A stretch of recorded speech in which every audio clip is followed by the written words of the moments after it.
पण सिद्दी मसूद आला. सिद्दी मसूद म्हणजे जोहरचा जावई. आता जावयाने काहीतरी पराक्रम करून दाखवा म्हणून जोहरने त्याला पाठवून दिला. हा विशाळगडला वेढा घालायचा प्रयत्नाला लागला. आता म्हणाले पन्हाळ्याहून आपण विशाळगडला आलो आहे, आता इथं कुठं सापडायचं.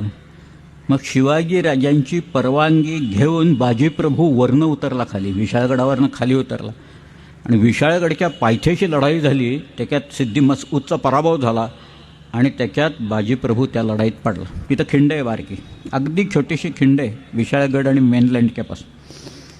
बाजीप्रभूचा काही पराक्रम कमी होत नाही. बाजीप्रभू विलक्षण पराक्रमी होता, पराक्रम गाजवला त्यांनी तिथं. मसूदचा पराभव केला, पण बाजी बिचारा पडला त्याच्यात. आणि मग शिवाजीराजा आले आणि मग त्यांनी काय करावं, माझ्यावर तोफा डागल्या ना तिथं, युनियन जॅक लावून पन्हाळ्यावर ज्या इंग्रजांनी तोफा डागल्या तिथं पुढं त्यांनी राजापूरची वखार खणून काढली. महाराज सगळ्या इंग्रजांना पकडलं.